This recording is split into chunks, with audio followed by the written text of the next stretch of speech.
السلام علیکم رحمۃ اللہ علیہ وبرکاتہ۔ آپ سب کا دین کی تعلیم میں خوش آمدید۔ آج ہم تیسرے پارہ اسٹارٹ کریں گے۔ ہمارے 2 پارے قرآن کا ترجمہ ختم ہو چکا ہے۔ اگر کسی بہن کا چھوٹ گیا ہے تو ہمارے پچھلے ویڈیو کو دیکھ کر سمجھ سکتے ہیں۔ چلیے اب ہم شروع کرتے ہیں۔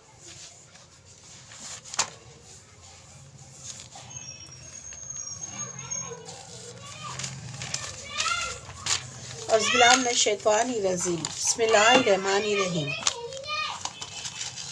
یہ رسول جو ہماری طرف سے انسانوں کی ہدایت پر مامور ہوئے، ہم نے ان کو ایک دوسرے سے بڑھ چڑھ کر مرتبہ عطا کیا۔ ان میں سے کوئی ایسا تھا جس سے اللہ خود ہم کلام ہوئے، کسی کو اس نے دوسرے حدیثوں سے بلند درجہ دیا، اور آخر میں عیسیٰ بن مریم کو روشن نشانیاں عطا کی اور روح پاک سے اس کی مدد کی۔ اگر اللہ چاہتا تو ممکن نہ تھا کہ ان رسولوں کے بعد جو لوگ روشن نشانیاں دیکھ چکے تھے وہ آپس میں لڑتے، مگر اللہ کی مشیت یہ نہ تھی کہ لوگوں کو جبراً اختلافات سے روکے۔ اس کی وجہ سے انہوں نے باہم اختلافات کیے۔ پھر کوئی ایمان لایا اور کسی نے کفر کی راہ اختیار کی۔ ہاں، اللہ چاہتا تو وہ ہرگز نہ لڑتے، مگر اللہ جو چاہتا ہے کرتا ہے۔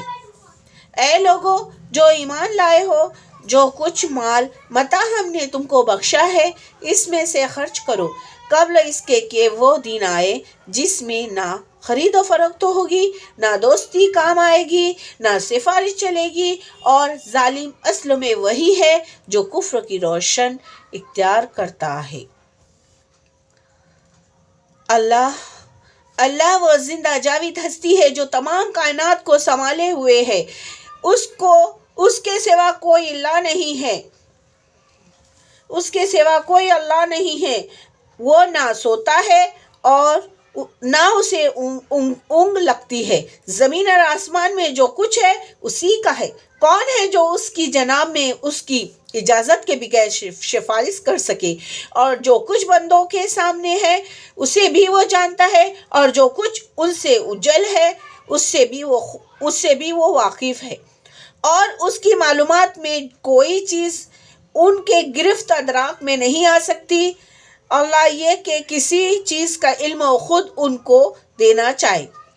اس کی حکومت آسمانوں اور زمین پر چھائی ہوئی ہے، ان کی نگہبانی اس کے لیے کوئی تھکانے والا کام نہیں ہے، بس وہی ایک بزرگ و برتر ذات ہے۔ بے شک دین کے معاملے میں کوئی زور زبردستی نہیں ہے، صحیح بات غلط بات سے الگ چھانٹ کر رکھ دی گئی ہے۔ اب کوئی طاغوت کا انکار کر کے اللہ پر ایمان لے آئے، اس نے ایک ایسا مضبوط سہارا تھام لیا جو کبھی ٹوٹنے والا نہیں، اور اللہ جس کا سہارا اس نے لیا ہے سب کچھ سننے اور جاننے والا ہے۔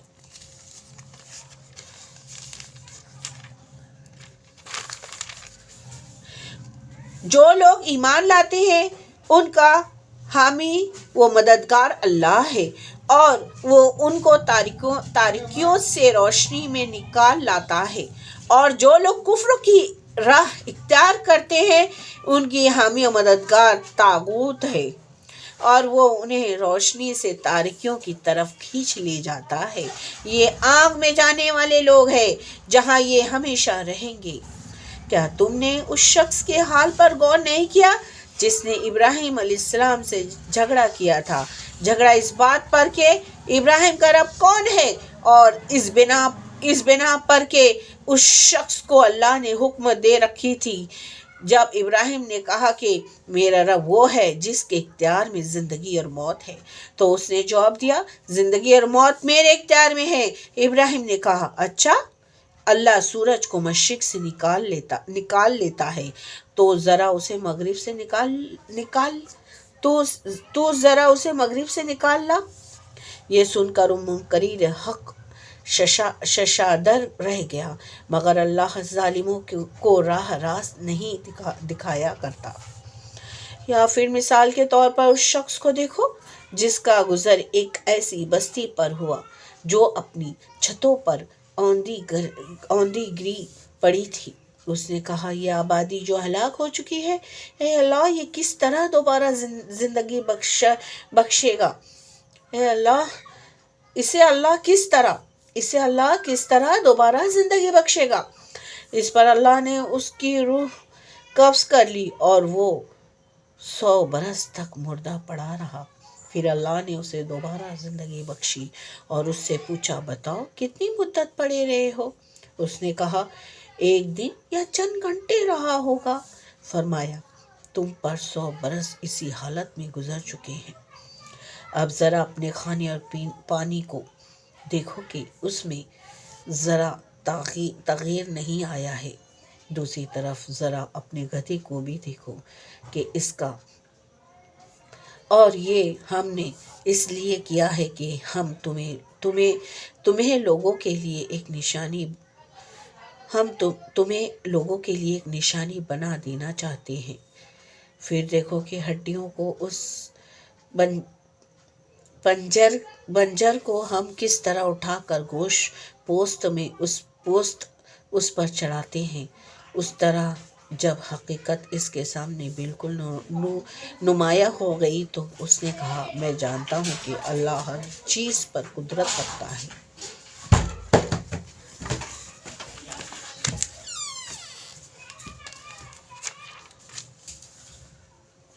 اور وہ واقعہ بھی پیش نظر رہے جب ابراہیم نے کہا کہ میرا مالک مجھے دکھا دے تو مردوں کو کیسے زندہ کرتا ہے۔ فرمایا، کیا تو ایمان نہیں رکھتا؟ اس نے عرض کیا، ایمان تو رکھتا ہوں مگر دل کا اطمینان درکار ہے۔ فرمایا، اچھا تو 4 پرندے لے اور ان کو اپنے سے مانوس کر لے، پھر ان کا ایک ایک ٹکڑا ایک ایک پہاڑ پر رکھ دے، پھر ان کو پکار، وہ تیرے پاس دوڑے چلے آئیں گے۔ خوب جان لے کہ اللہ نہایت با اختیار اور حکیم ہے۔ جو لوگ اپنے مال اللہ کی راہ میں صرف کرتے ہیں، ان کا خرچ کی مثال ایسی ہے جیسے ایک دانہ بویا جائے اور اس سے 7 بالیاں نکلے اور ہر بال میں 100 دانے ہیں۔ اسی طرح اللہ جس کے عمل کو چاہتا ہے افزاوانی عطا فرماتا ہے۔ وہ فراخ دست بھی ہے اور عالم بھی۔ جو لوگ اپنے مال اللہ کی راہ میں خرچ کرتے ہیں اور خرچ کر کے پھر احسان نہیں جتاتے، نہ دکھ دیتے ہیں، ان کا اجر ان کے رب کے پاس ہے اور ان کے لیے کسی رنج اور خوف کا موقع نہیں۔ ایک میٹھا بول اور کسی ناگوار بات پر ذرا سی چشم پوشی اس خیرات سے بہتر ہے جس کے پیچھے دکھ ہو۔ اللہ بے نیاز ہے اور بردباری اس کی صفت ہے۔ اے ایمان لانے والو، اپنے صدقات کو احسان جتا کر اور دکھ دے کر اس شخص کی طرف خاک میں نہ ملا دو جو اپنے مال محض لوگوں کو دکھانے کو خرچ کرتا ہے اور نہ اللہ پر ایمان رکھتا ہے نہ آخرت پر۔ اس کا خرچ کی مثال ایسی ہے جیسے ایک چٹان تھی جس پر مٹی کی تہ جمی ہوئی تھی۔ اس پر جب روز کا مہینہ برسا تو وہ ساری مٹی بہہ گئی اور صاف چٹان کی چٹان رہ گئی۔ ایسے لوگ اپنے نزدیک خیرات کر کے جو نیکی کماتے ہیں اس سے کچھ بھی ان کے ہاتھ نہیں آتا، اور کافروں کو سیدھی راہ دکھانا اللہ کا دستور نہیں ہے۔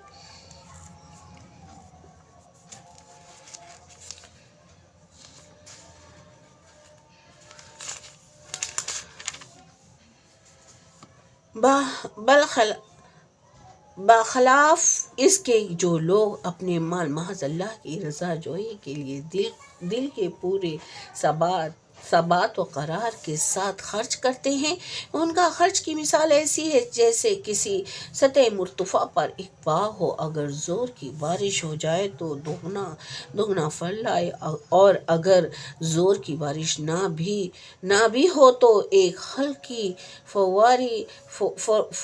فواری ہی اس کے لیے کافی ہو جائے۔ تم جو کچھ کرتے ہو سب اللہ کی نظر میں ہے۔